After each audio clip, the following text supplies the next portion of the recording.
And we're back again, RecTalk Live from the IHR Live Lounge in Manchester. Got Liz Johnson with me today from the Ability People. And Liz, we're going to talk about inclusion and, did you say equality or equity? What's the word that you guys use? Well, we always talk about equity and the parity of opportunity.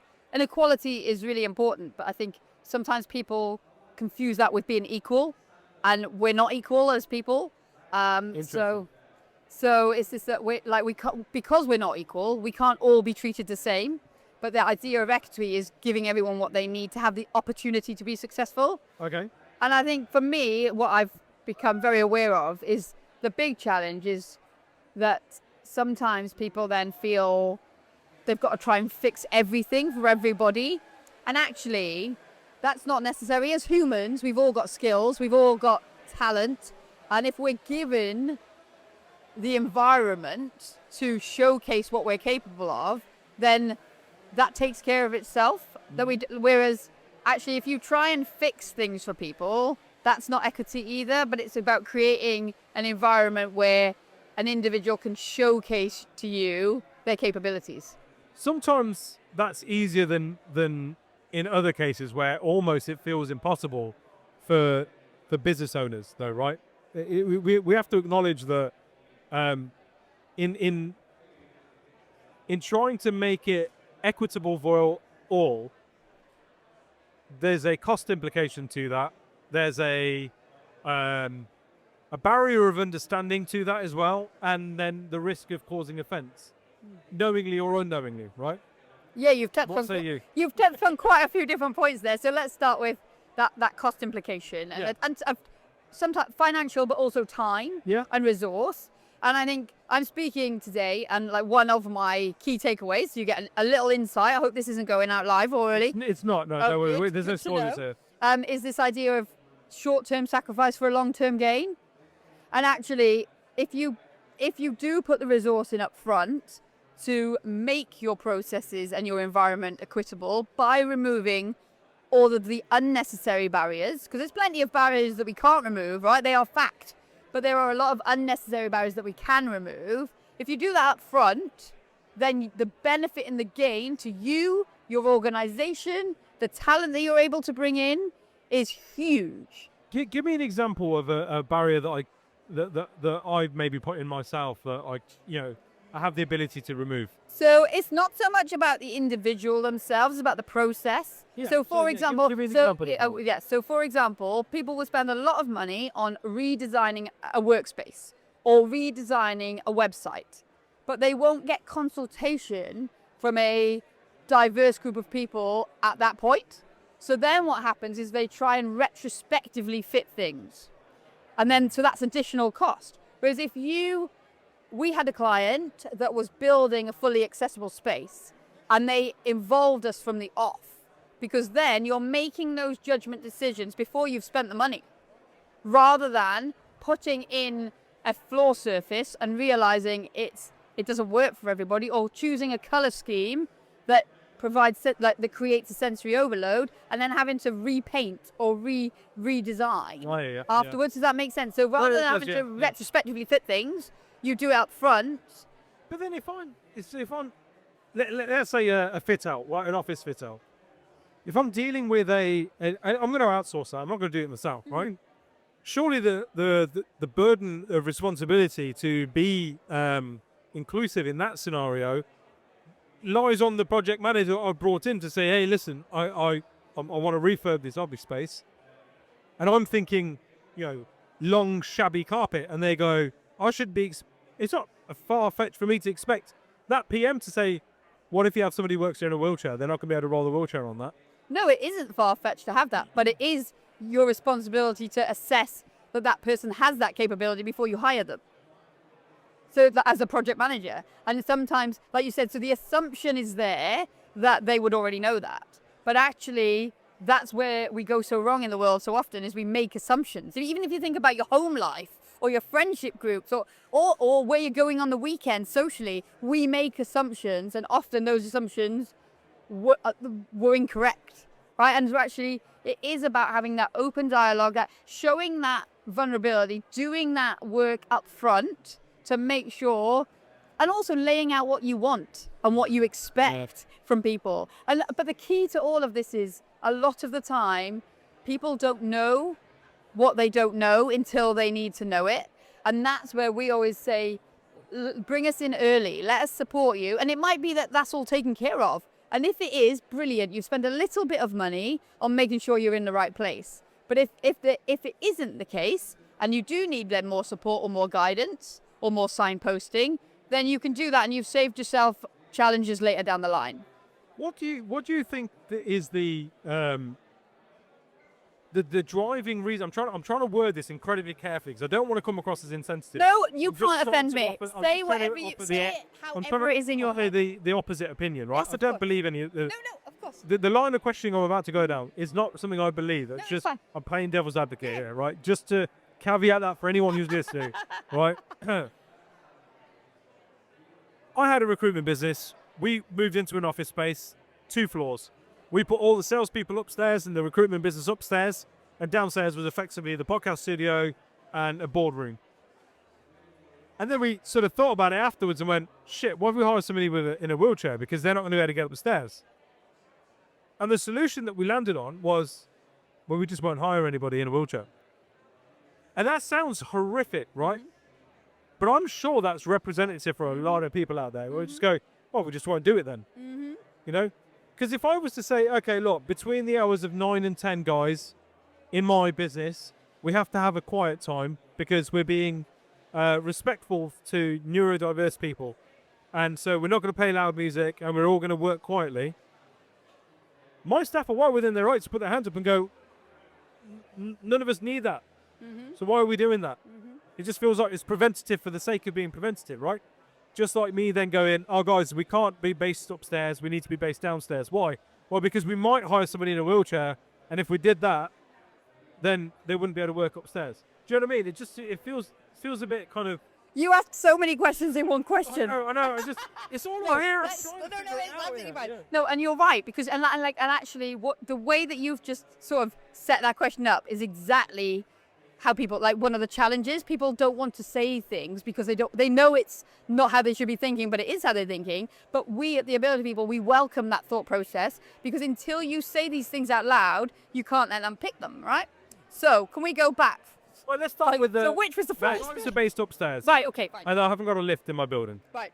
When we moved into the building, we could have said, let's be based downstairs because we might hire somebody in a wheelchair. Okay. So let's substitute the fact that this person is using a wheelchair to their gender. So, because it's essentially the same thing. Like if you said, we have a space where females can't go, or if we have a space where brown people can't go, or we have a space where over 50s can't go, or we have a space Sounds where... like the 40s to me. Well, quite. Or we have a space where parents can't work. Yeah, All of these things, right? I'll hear you. It wouldn't fly. So actually, why is it that it's okay to treat a disabled person like that, or a person in a wheelchair who uses a wheelchair that way? It's not. Can I offer the counter argument here, though? Because those other protected characteristics that you talk about don't inconvenience me. But it does inconvenience me that I have to put a ramp in and move my entire sales team downstairs to accommodate one hire. Why? That's No. But why does it inconvenience you?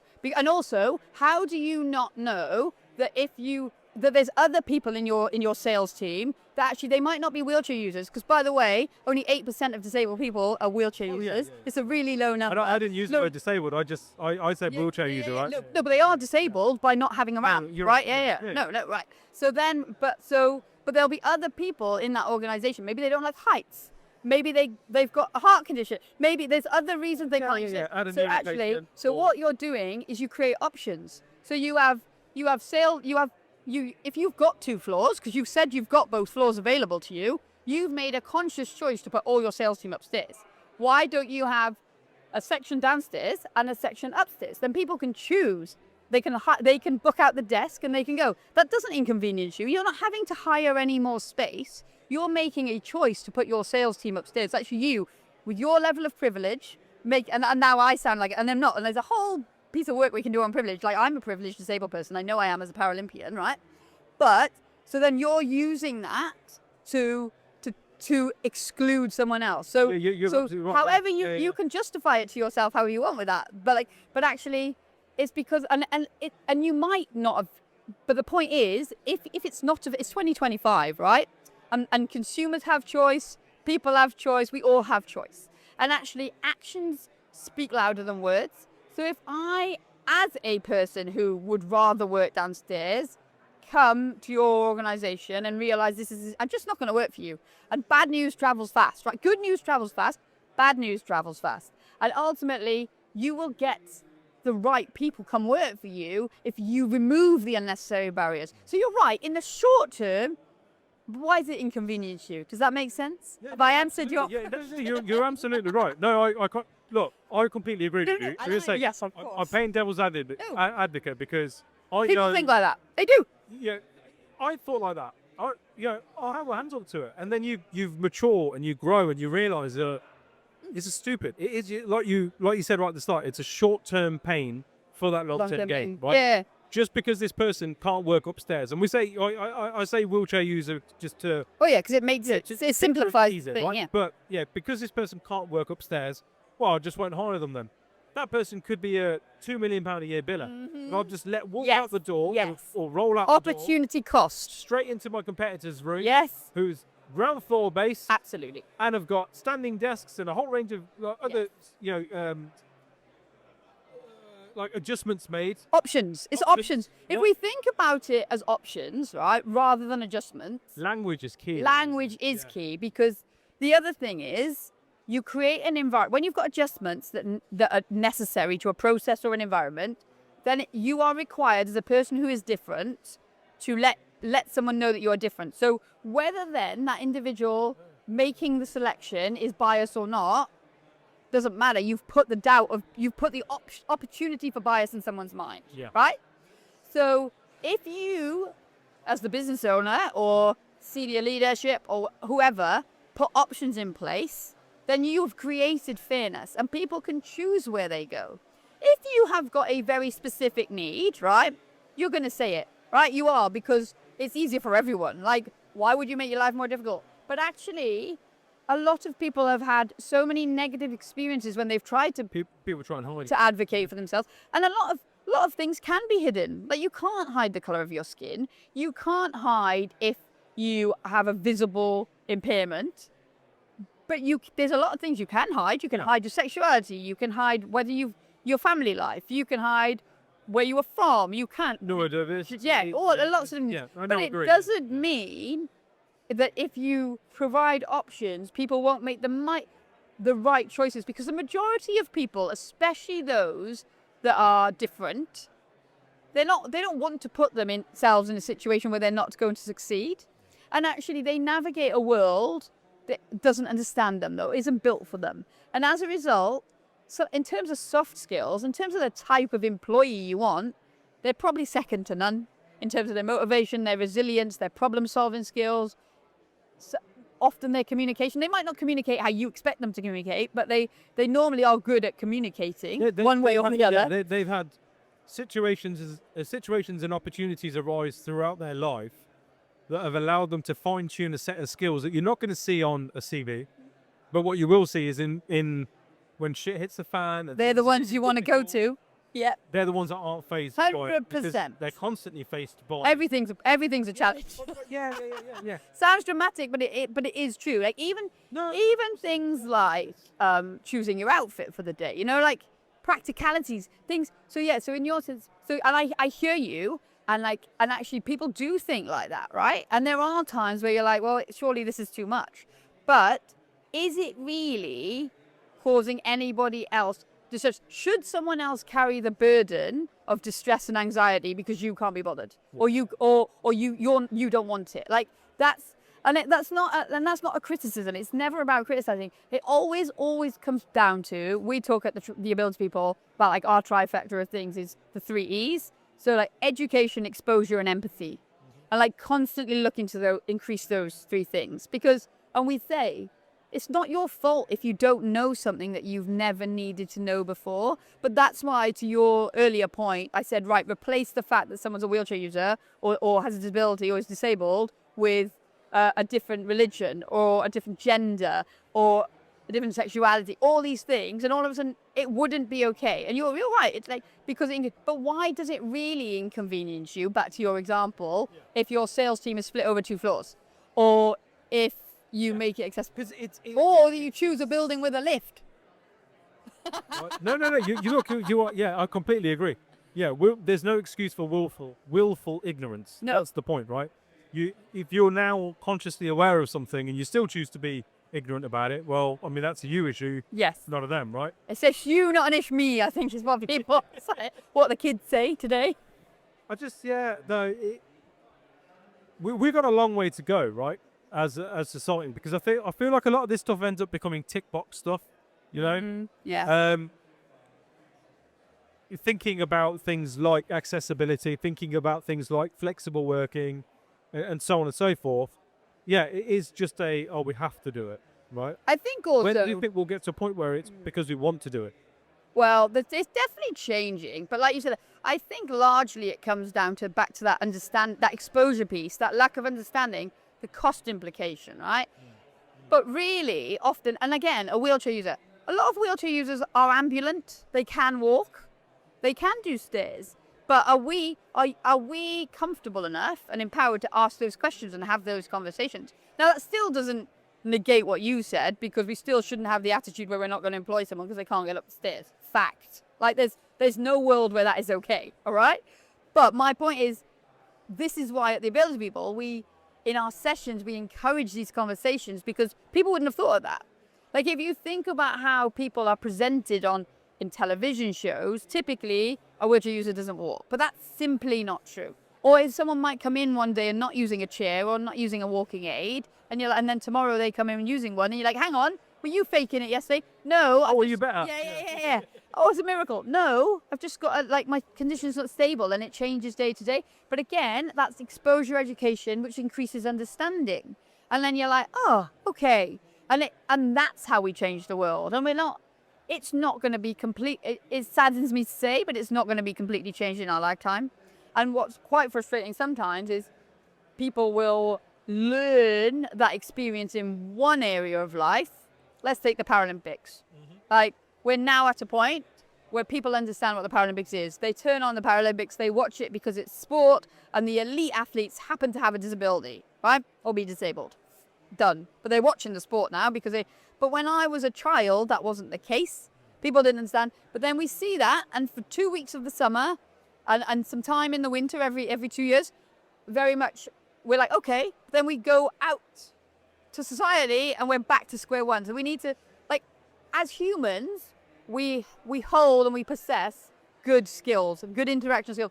Fundamentally, we'd like to think the majority of us are good people and kind people. And it's just that fear of making a mistake, or that, like you said, and ignorance, it always sounds like a bad thing, but like ignorance is sometimes just a lack of understanding and exposure. Like it's not you're an ignorant person, you're bad. It's just you've never had the opportunity. No. Yeah, you've never had the opportunity. Being ignorant to something and being an ignorant person, two different things. Two different things. And we're here to say that actually that gap in your knowledge, that vulnerability, is not a reflection of you. It's not a bad thing. It's okay. Yeah, well, every day is a school day. We're here today, and I walked in. I didn't know where the toilets were, right?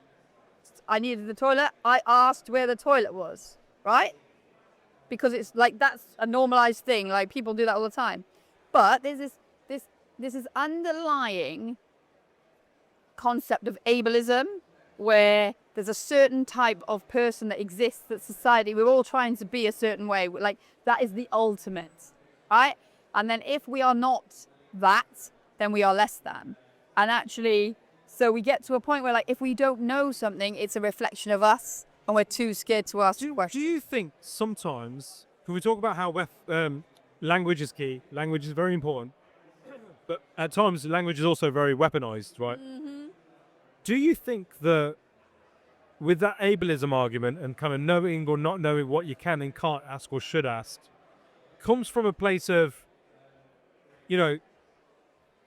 an able-bodied person or an able-minded person feeling as though I don't know what I can ask, and I'm in a position of privilege here, and I don't know whether I can ask that, and therefore I'm not going to ask it.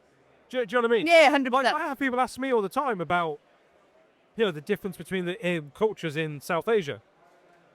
But I also remember there was a time where I used to work in the retail banking sector where you just didn't ask, just don't ask. And then one time somebody would ask, and everyone being up, you can't say that, you can't say that. You can't ask him that. Or why? She's asking a question out of genuine curiosity. Why can't she? And if she does, and if the person being asked the question doesn't want to answer, they won't. Yeah. And it's about respecting that. And I think, like, there's nothing wrong. But there is a fear of being ostracized. But where does but again, where does that fear come from? Is that fear of, like, I should know this, or, like, do you know what I mean? Because yes, and which goes back to ableism, right? That, like, I should know this because I am this way and you're not. But why should you? Because I don't know what it's like. I don't know what it's like. Or is it I should know this because I'm old enough and ugly enough to know better? Every day is a school day. I'm aware of how willfully ignorant I've been on this situation. Yeah, but then acknowledge that. I mean, Well, but then prefix it with that. Like, sometimes addressing the elephant in the room removes a lot of the anxiety, right? And you say, sorry. You've got ego to consider with. Well, again, when this goes back to personality, it goes back to why is then the person who is different carrying the burden of your ignorance, right? Like, and it does often rely on a lot of self-reflection. It does, and also we are all flawed as humans. We make mistakes all the time, but also we make mistakes, right?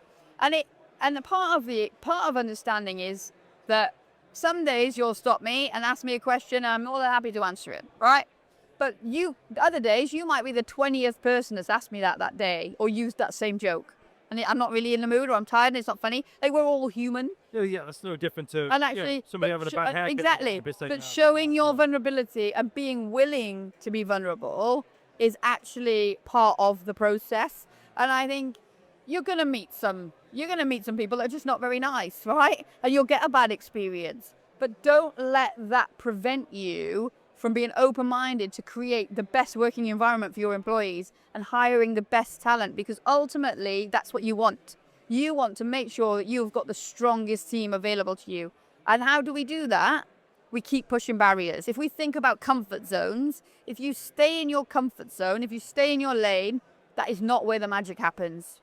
You don't want to create an environment where everyone's panicked and worried and stressed, because the magic doesn't happen there. But the magic happens in that middle section where we're stretching ourselves and we're learning new things and we're evolving and we're developing. And to do that, so that's where we have to be. Uncomfortable, but not to the point where we can't function. Yeah, I hear that. Let me ask you, how much of a role do you think, so the reduction, not the removal, but certainly the reduction in sort of special schools and the movement to inclusion in early years schooling, how much of that do you think has played a part in people's understanding, therefore education, and therefore acceptance of people with disabilities in general?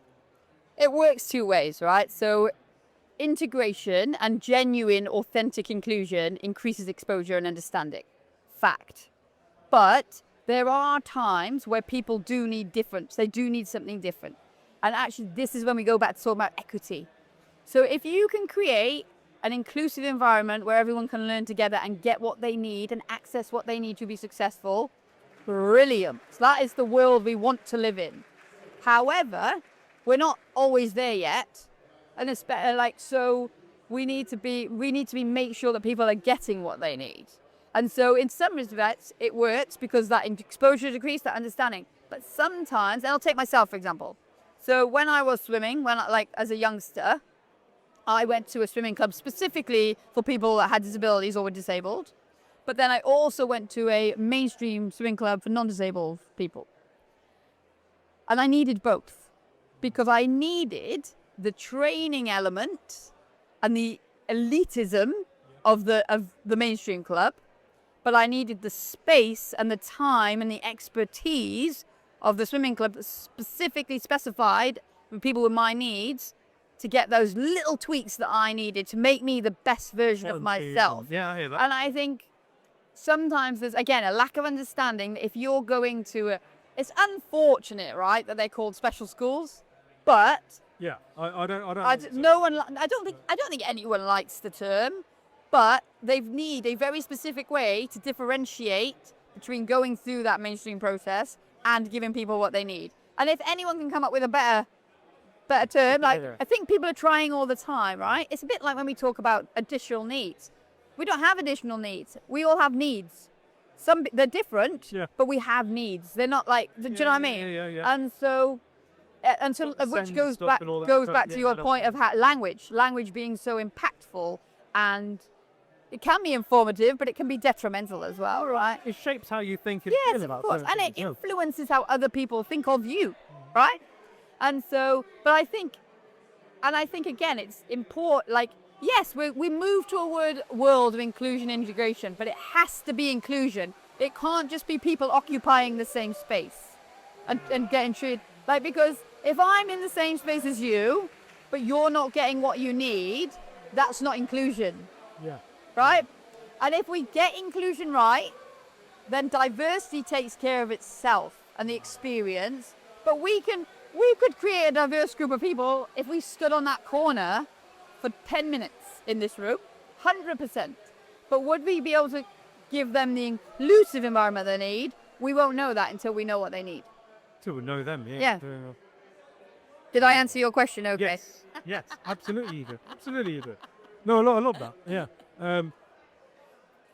So, the ability people, what do you guys do then in terms of, do you work with businesses? Do you work within business? Yeah, do you know what I mean? Like within HR departments?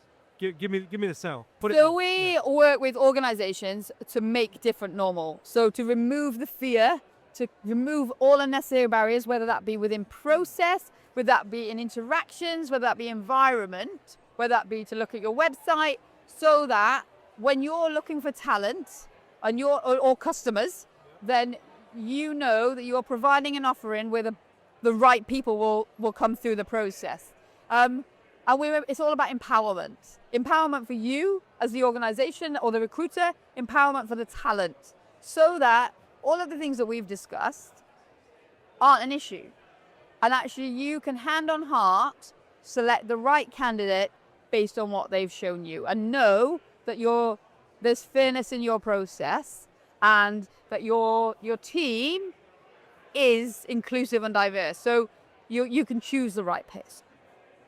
I love that. So the links to get in touch with you guys and your LinkedIn profile and stuff will be in the description. Sure. What is the best way for people to reach out to you? Have you got other events that you're going to be at where they can hear you speak? And Yeah, so I'm speaking this afternoon, but it won't be out by then.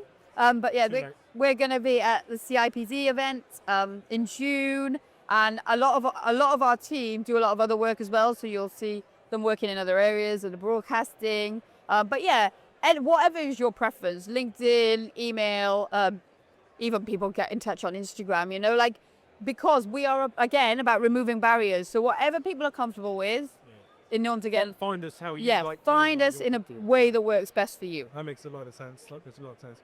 I've thoroughly enjoyed this. Thank you so much. Even though you were late.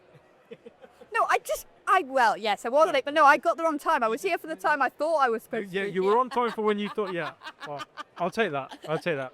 Honestly. Thank you so much. So much. Guys, that's all from us. New episodes drop every Wednesday, every Friday. Thank you for liking, sharing, subscribing. Doing all the cool shit you guys do to keep us number one. We'll see you again next time. Thank you.